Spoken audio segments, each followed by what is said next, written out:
Why do people buy jewelry in India, or why do people see value in diamond or essentially a rock of carbon? One is clearly an investment. Then there is emotion part, which is, you're gifting, it's show of love. And then the third is show off, that you're showing your wealth to somebody. We are seeing these have 50 to 60% gross margin. Is the jewelry segment that profitable? Actually, if you look at public market common, there are enough jewelry brands that are listed now on public stock exchange. Their blended gross margin will be in the 12 to 15% range. Turns out, Rahul, you don't need a billionaires now to make diamond. If you look at the last 3-4 years, the way the production has ramped up from doing around 1.5 million carat per year in about 2022, we are now doing 5 to 6 million in production. If you were to predict what will this landscape of jewelry and especially LGDs 20, 30, 5 years from now look like, what would your prediction be? So, Rahul, one bold prediction that I would have is, as investors, our job is to predict future. Our job is to bet on future. As an investor, over the last 18 odd years, I have realized that most of the companies that became big, that I invested behind, were very small and contrarian ideas. It was the imagination of investors, founders, and founders' execution that led to these large companies getting created. An attempt of this podcast is to talk about those possibilities. As we do that, clearly we'll be wrong half of the time, maybe wrong and right half of the time. But idea is to share how we think or how we think of what future might look like, and hopefully get started on a conversation, meet more founders in our journey as we do this. Today we'll talk about an interesting topic, which is lab-grown diamonds. Over the last year or so, we've been seeing a lot of companies, a lot of interesting founders building in that space. It's a new space for India.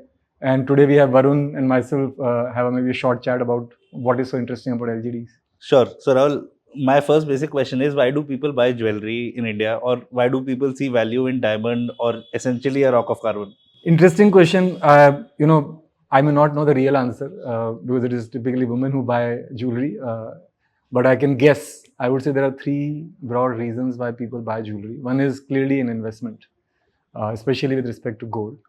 Then there is emotion part, which is, you're gifting, it's show of love. And then the third is show off, in the sense that you're showing your wealth to somebody.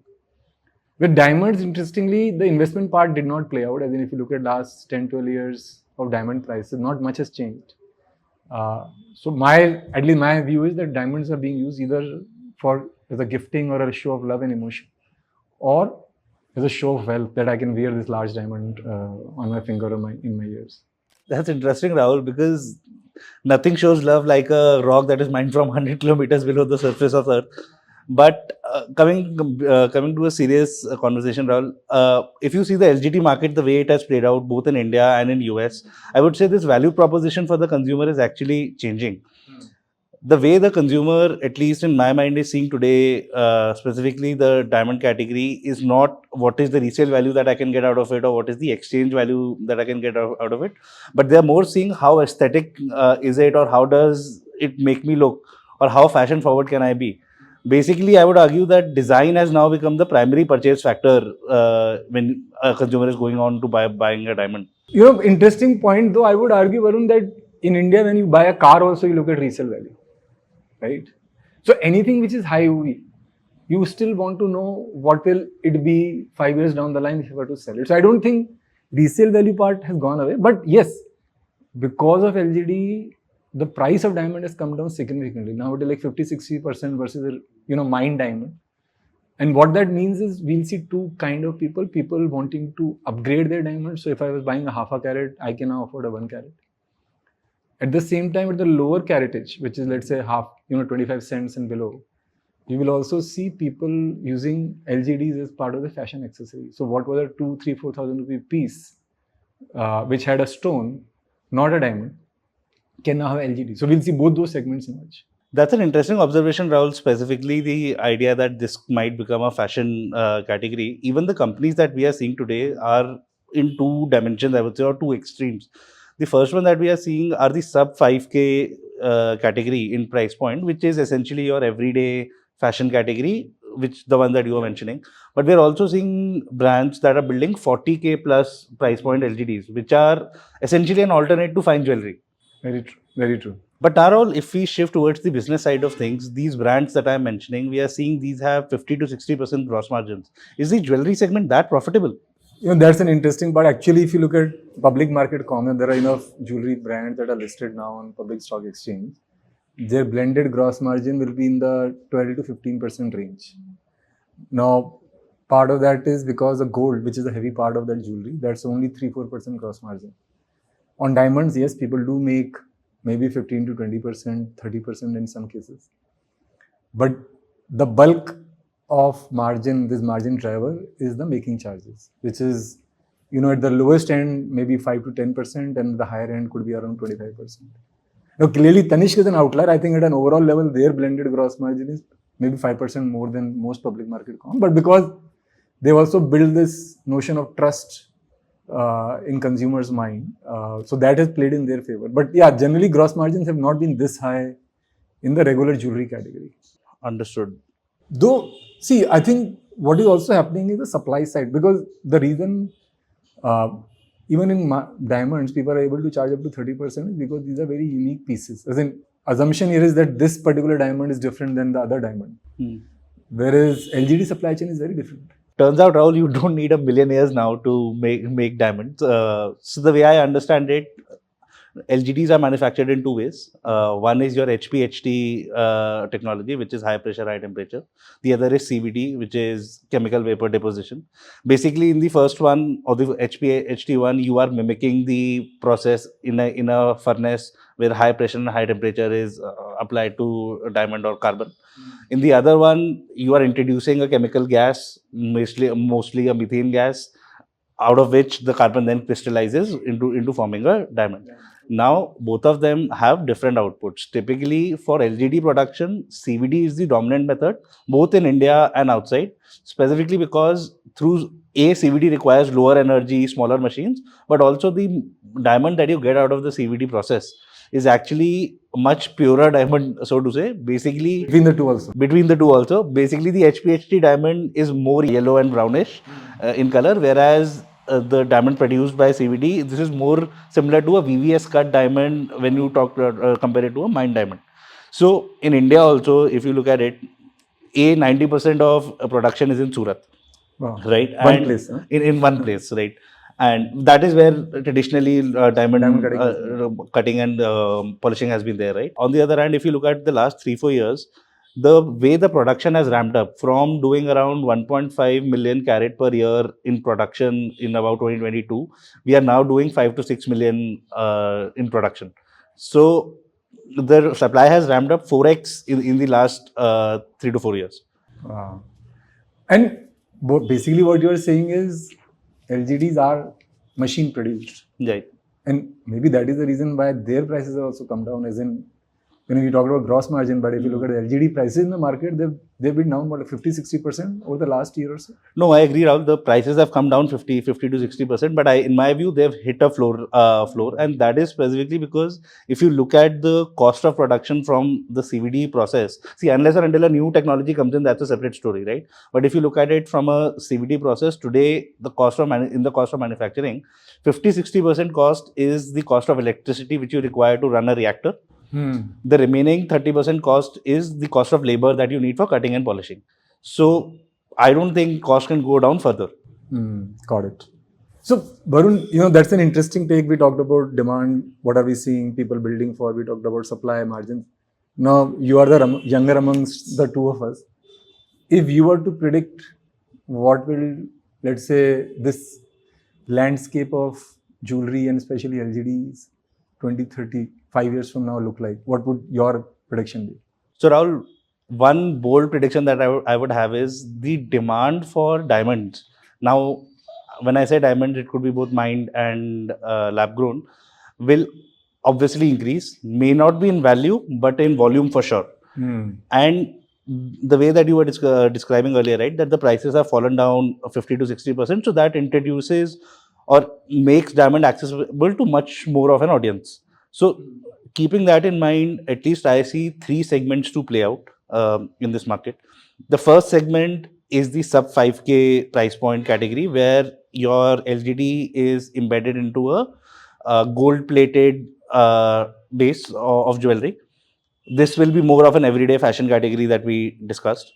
The other interesting category that I see coming up is actually the premium workwear category, where the LGD will be embedded in a 18 to 22 carat, It's like a carrot lane equivalent. a What carat people lane wear carrot. equivalent, exactly, right? But embedded within LGD. The idea is that will be worn by somebody in work, gives a more premium look than, let's say, an artificial jewelry, will be around 20 to 40K price point. And then the third one will be 40K plus price point, where 22 carat plus gold will be used as the base jewelry. This will essentially be an alternate to, let's say, fine jewelry, where, let's say, if I have to buy an engagement ring, rather than spending 8 lakhs on a 2 carat ring, I'll spend 2 lakhs on a 1 carat ring. Interesting. What you are basically saying is whatever the current segmentation in jewelry market will get reflected in the LGD market also. Should be. If I can, and you don't have kids, I have, if I can make another prediction, I think there is also an opportunity to build for kids wear. Kids brand, which is, let's say, 7, 11, 14 carat gold. So it is still gold, but it is lower caratage with LGD. But that segment today does not exist. Like there is no brand in that segment, but one can build for that as well. So, Rahul, what will be the price point for that? I would say maybe this 5 to 10, 15,000 in that range, where you don't want, you want, let's say your kids to wear some jewelry, but you are afraid, whether it will get snatched or she will lose it or whatever the reason be. So you don't want to expend too much on that, but still want them to wear a gold equivalent jewelry. So that's very interesting, Rahul. That looks like too many segments in the market. But then what I wonder is there enough market depth in each of these segments for an individual brand to come up? Or do you think the incumbent players in the jewelry industry will cater to this demand? See, again, very hard to say how people will react. I do feel it will be a challenge for an existing brand to put LGD also inside. It kind of cannibalizes your existing customer base, your brand value proposition. They may launch newer brands. Like a sister brand. Yeah, a sister brand. But I feel that generally what I've seen is that most of the time in these kind of market disruption, new players who have not been in this industry or who have not had any legacy emerge winners. So my bet would be more on newer companies coming in this space. Now, within that, how does one win? Clearly, just like today, there is part trust and part design that matters. And at least in fine jewelry, I would say that will stay, that people who can build a design language that consumers of their segment resonate with and are also able to build some kind of trust. Because you're still selling gold within LGD. Those will become the differentiators over a period of time. Understood. Rahul, your chance for a prediction. What do you predict for the 2030 consumer? How will these brands evolve? So, see, I think when we discussed the supply side, at least I feel that the supernormal gross margins are very hard to make work unless your design stands out. Like if your design stands out, yes, you can charge for making and whatnot. But just on diamonds, I think 50-60% gross margin, most likely it will settle down to a much lower gross margin, closer to what the jewelry industry operates at, maybe 25-30 gross margin. Right. I think that I feel will happen. I also, we have, like, a lot of these are global industries. So, like, it's not as if India is the only producing country. I'm sure, at this is like a $15,000 capex, the reactor. I'm sure people in China would be putting together. And these are commodities, like, they trade from one nation to another. So, if they end up taking, and if their energy costs are lower, let's say, right, that supply floods the global market.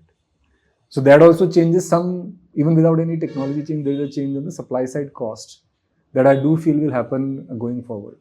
So it won't be an easy industry, but that is where large companies get created when disruption is happening and market is not so obvious or easy. Got it. So you are saying that supply will then essentially become a commodity?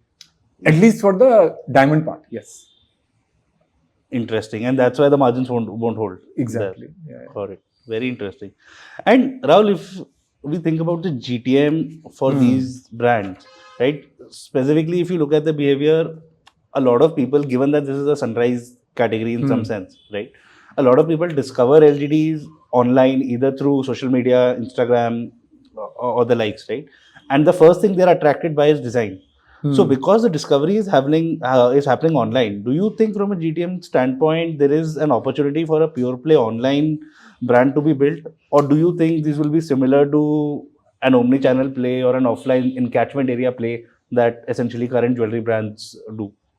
So that's an interesting question. I'll give you 2-3 perspectives. See, at least till now, anything which has been high value has been hard to purchase online. That's a very, unless it's a very spec-driven category like electronics. If you look at furniture, you look at jewelry, you look at interior design products like wall finish and flooring and all. Lot of online play is there in terms of lead generation, but finally when the customer wants to buy, they want to go to a store, touch and feel and buy, right? At least what I feel is that in the lower price point category, the fashion first category, the 5,000 rupee below category, there clearly online purchase will win. In the higher value category, there are two kind of models that can emerge.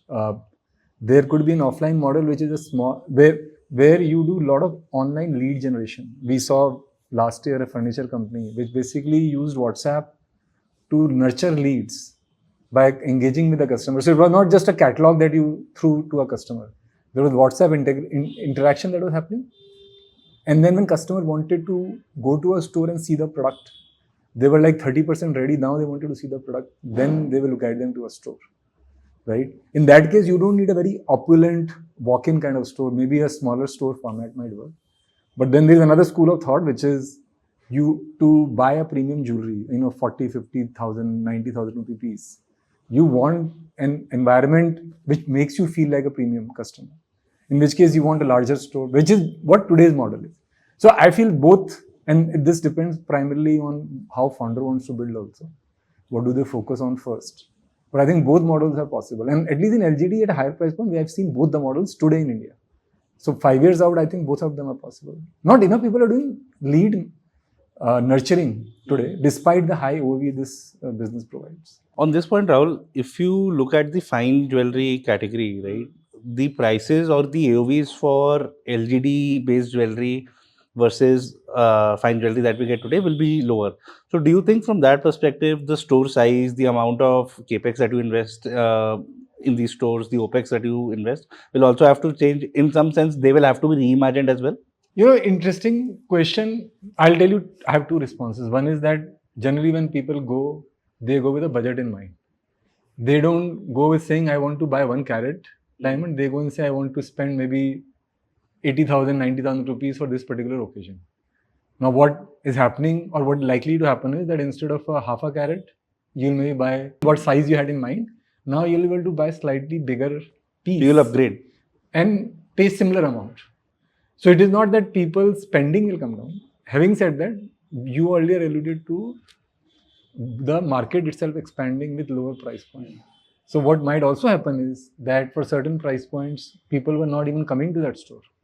They were maybe going to some other store. Now they will come to this store. So the volume or the sales per square feet, which is what matters in an offline format, might get made up by reducing AOV, but by increasing the footfall in the store itself. Right? So both factors will play out. Right? Correct. And finally, Rahul, do you think, given that we have the supply in India and that has ramped up as we've discussed, from India can we build a global brand? Or do you think an India for India brand can only be worked out? Question is interesting. I don't think it is dependent on supply. Achha. See, India always had the cut diamond supply because that is, I think a lot of cutting of diamond globally happens in India anyways. So supply was never a challenge. We actually used to get rough diamond, polish, cut, and then send them back to whichever country the diamond was required. So that supply was never the reason. But yes, there are founders who now have an appreciation of global taste. So can they build a brand from India? Definitely, I think that is also a possibility. You need to understand the customer that you're building for. If you're building for a US audience, then you need to understand what their needs is, what their design philosophy is, and then how do you build a brand in that country, which is not easy, but possible. I think that is another possibility. I would say another possibility that I don't think we've seen enough is customizing of diamond, right? Given these are factory made. Now you can get, some weird color diamond also if you want, right. Or weird shape or a different shape. So that could be another segment. And generally what happens when spaces get commoditized, either like if you look at clothing, earlier people used to go to tailor, now it is ready-made clothing. So there is a segment where price point has come down, market is expanded for ready-made garments, but there's always a segment for bespoke garment. So similar thing might happen in LGD also, that there will be a space for totally customized diamond, which is only one diamond in the world again, not mine, but machine made, but it's the only diamond in the world that you can wear out and say, I got it done for myself. Understood. No, that's very interesting, Rahul. Looks like these LGDs are the startups of the jewelry world. Thanks, Rahul. Thank you, Varun.